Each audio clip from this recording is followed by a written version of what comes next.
लूका रचित सुसमाचार अध्याय 19।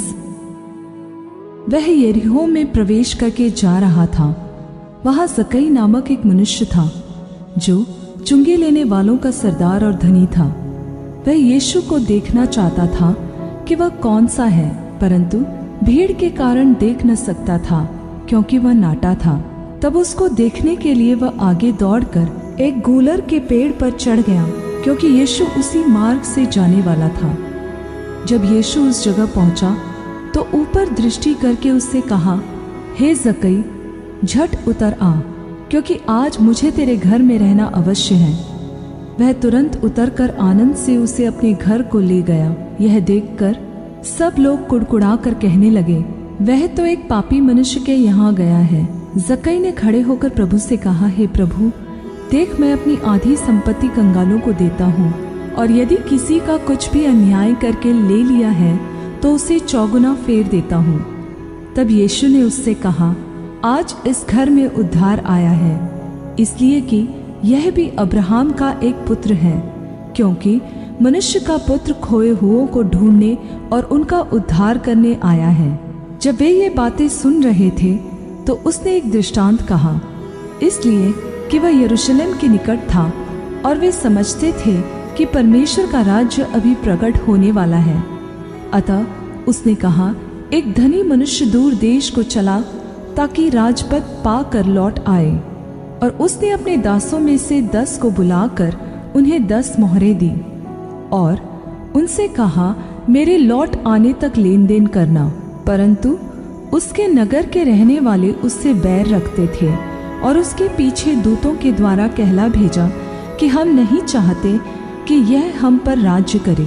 जब वह राजपद पाकर लौट आया तो ऐसा हुआ कि उसने अपने दासों को, जिन्हें रोकड़ दी थी, अपने पास बुलवाया ताकि मालूम करे कि उन्होंने लेन देन से क्या क्या कमाया। तब पहले ने आकर कहा, हे स्वामी, तेरे मोहर से 10 और मोहरें कमाई है। उसने उससे कहा, हे उत्तम दास, तू धन्य है, तू बहुत ही थोड़े में विश्वासयोग्य निकला, अब 10 नगरों पर अधिकार रख। दूसरे ने आकर कहा, हे स्वामी, तेरी मोहर से 5 और मोहरें कमाई हैं। उसने उससे कहा, तू भी 5 नगरों पर अधिकार रख। तीसरे ने आकर कहा, हे स्वामी, देख, तेरी मोहर यह है जिसे मैंने अंगोछे में बांध रखा था, क्योंकि मैं तुझसे डरता था, इसलिए कि तू कठोर मनुष्य है। जो तूने नहीं रखा उसे उठा लेता है, और जो तूने नहीं बोया उसे काटता है। उसने उससे कहा, हे दुष्ट दास, मैं तेरे ही मुंह से तुझे दोषी ठहराता हूँ। तू मुझे जानता था कि कठोर मनुष्य हूँ, जो मैंने नहीं रखा उसे उठा लेता, और जो मैंने नहीं बोया उसे काटता हूँ। तो तूने मेरे रुपए सराफों को क्यों नहीं रख दिए कि मैं आकर ब्याज समेत ले लेता। और जो लोग निकट खड़े थे उसने उनसे कहा, वह मोहर उससे ले लो, और जिसके पास 10 मोहरें हैं उसे दे दो। उन्होंने उससे कहा, हे स्वामी, उसके पास 10 मोहरें तो हैं। मैं तुमसे कहता हूँ कि जिसके पास है उसे और दिया जाएगा, और जिसके पास नहीं उससे वह भी जो उसके पास है ले लिया जाएगा। परंतु मेरे उन बैरियों को, जो नहीं चाहते थे कि मैं उन पर राज्य करूं, उनको यहाँ लाकर मेरे सामने मार डालो।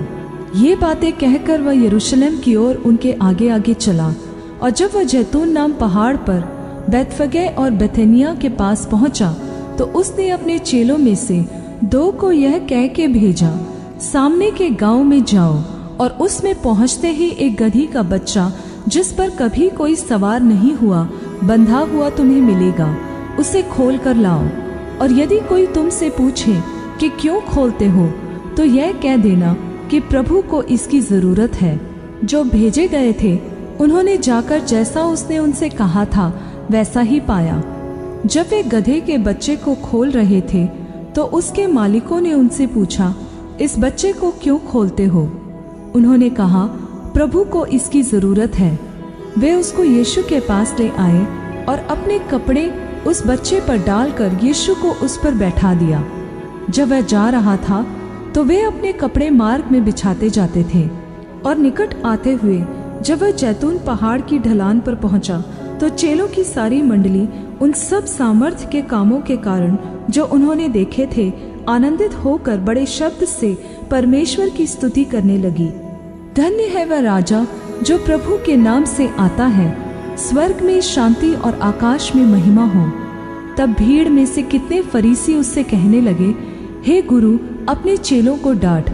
उसने उत्तर दिया, मैं तुमसे कहता हूँ, यदि ये चुप रहे तो पत्थर चिल्ला उठेंगे। जब वह निकट आया तो नगर को देखकर उस पर रोया और कहा, क्या ही भला होता कि तू ही इसी दिन में कुशल की बातें जानता, परंतु अब वे तेरी आंखों से छिप गई है, क्योंकि वे दिन तुझ पर आएंगे कि तेरे बैरी मोर्चा बांधकर तुझे घेर लेंगे और चारों ओर से तुझे दबाएंगे और तुझे और तेरे साथ तेरे बालकों को मिट्टी में मिलाएंगे और तुझ में पत्थर पर पत्थर भी न छोड़ेंगे, क्योंकि तूने वह अवसर जब तुझ पर कृपा दृष्टि की गई न पहचाना। तब वह मंदिर में जाकर बेचने वालों को बाहर निकालने लगा और उनसे कहा, लिखा है, मेरा घर प्रार्थना का घर होगा, परंतु तुमने उसे डाकुओं की खोह बना दिया है। और वह प्रतिदिन मंदिर में उपदेश देता था और प्रधान याजक और शास्त्री और लोगों के प्रमुख उसे मार डालने का अवसर ढूंढते थे, परंतु कोई उपाय न निकाल सके कि यह किस प्रकार करे, क्योंकि सब लोग बड़ी चाह से उसकी सुनते थे।